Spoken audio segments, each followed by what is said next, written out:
Everyone, I'm at the highest point in San Diego County, which technically makes me the highest man in San Diego County, at least according to elevation. I'm at Hot Springs Mountain here in the Los Coyotes Indian Reservation.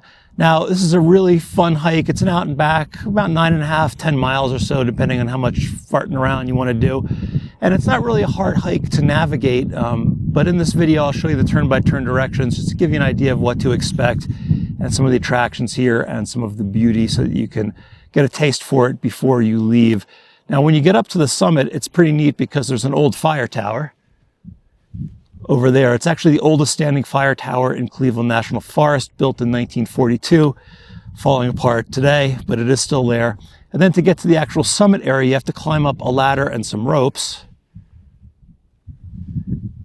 to get up here to get these great views. Now, this climb isn't like cables and Half Dome or anything. It's pretty tame, but it is fun. It does add another aspect of adventure to the hike. And when you get up here, you get the panoramic views, Palomar Mountain, Observatory. You can see all of the high peaks in San Diego County. You can see up to San Gorgonio, San Jacinto, all of that good stuff. Now, in this video, I'll show you the turn-by-turn directions. Make sure you check the guide out on Hiking Guy before you go. And as you're watching this, if you are enjoying it, if you could do me a favor and click the little thumbs up, that'll help the video get found. It helps me out a ton and helps other hikers know what to expect when they come here. So easy way to pass it on, and I thank you in advance for that. All right, let me show you how to get up here. Okay, so the hike starts at the campground area, and there's a sign that tells you where the trailhead parking is.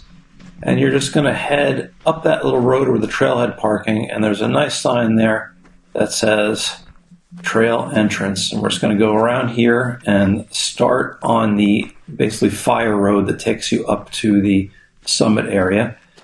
Now, this is also known as Sukkot Road, and it's listed like that on the map.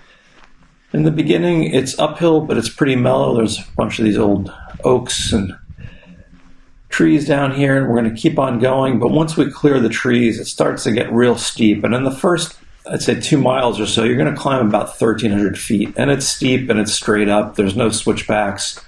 It's pretty tough, but at least you get it done in the beginning. And there are occasional little breaks like this where you have a little bit of a flat area to catch your breath before you head up there, which is where we're going. Now, probably a little after a mile in, it gets to a clearing, and there's some nice views. You can look off in the south and see Kiameka and some of the higher peaks down there as we hike up. One of the things that's tough about this is the actual summit of High Point is on the other side of kind of the plateau we're climbing up to, so you never really see it when you're climbing up here, which can be a little bit tough. But around 2 miles or so, you're going to start to see the pines, the conifers, and this is a sign that you're almost finished with the tougher part of the climb. There's a neat little overview here with a tree stump, but at this point, you're done with the main part of the climbing, at least in the first part of the hike. And from here on out, it's going to be a rolling kind of up and downsy part. And this middle part also has nice shade in here. There's a bunch of pine trees.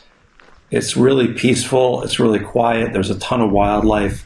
Hopefully you're doing it when it's not too crowded and you can enjoy it. There's even some downhills as you go down here. And it's, it's easy to get some good pace here. You can kind of go a little bit quicker as you do these little undulations.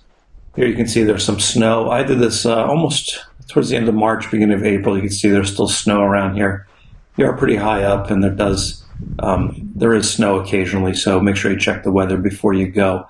Now, we're going to stay straight on this main trail. There are several side trails and intersections like this that we're going to avoid.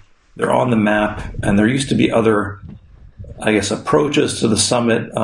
The park office or the reservation office has asked that hikers only use this route up to the top, which is the main route here. So that's what I'm going to tell you to do.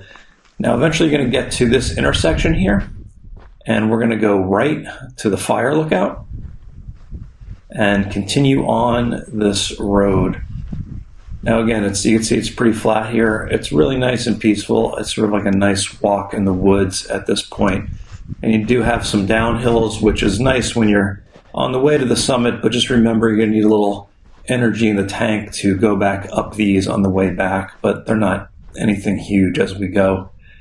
Here's a bigger side trail. We're going to avoid that and keep on going straight. Pretty easy one to navigate as we go through here. Now there are uphill sections here, and at this point you can get nice views down to the south over there. But it's uphill, but it's not quite as bad as that first part of the hike that we were doing before. Here you can get an idea. Once we clear those oaks up there, it'll be pretty much downhill and flat. And again, you're going to have to climb back up this on the way back, so heads up. Avoid this road off to the side. Unfortunately, there's no camping up here. It's a beautiful spot, but you can camp in the campground by the trailhead when it's open. Just check the website for that.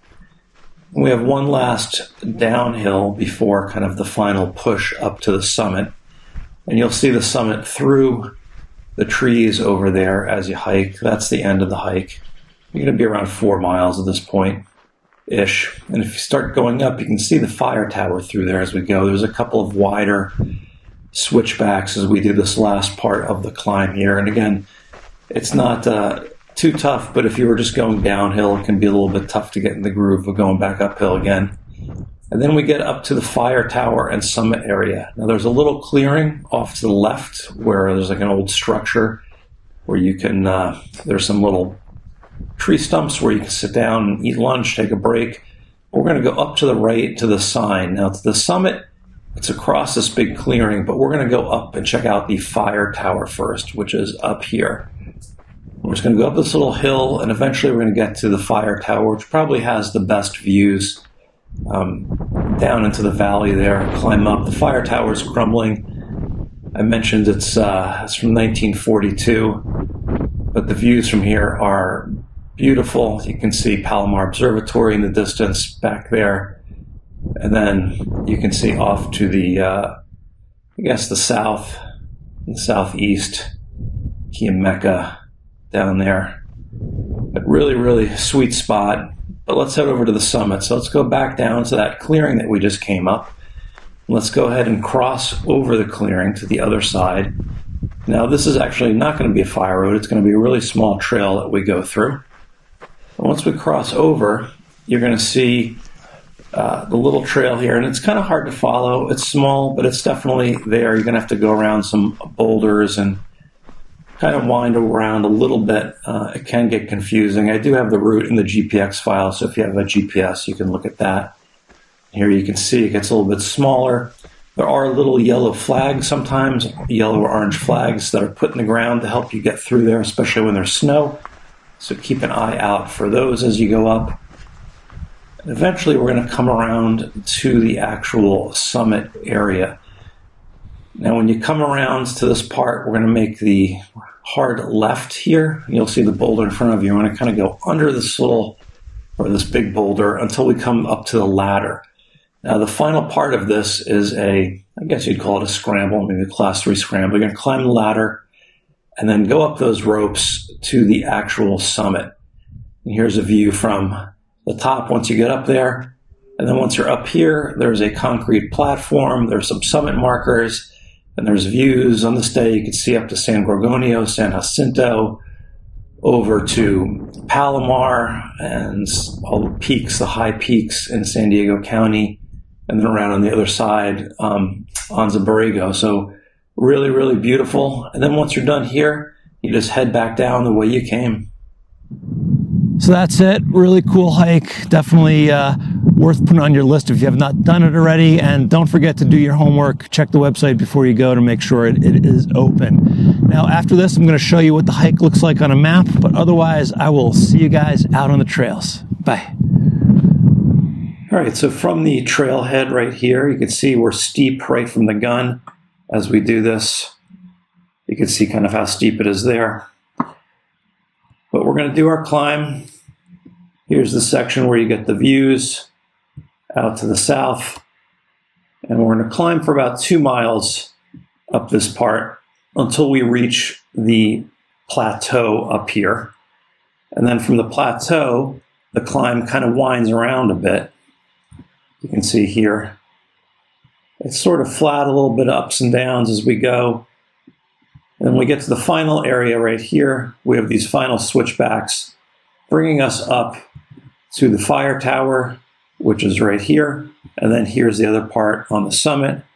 If I swing this around, you'll be able to see we get a good amount of prominence up here from the summit. You don't really get that when you're climbing up here. You sort of climb up the backside, but when you look here, you really get some incredible views from the summit area here. We can show you that. And there you can see San Gorgonio in the back, but really, really beautiful views from the summit. And that's it.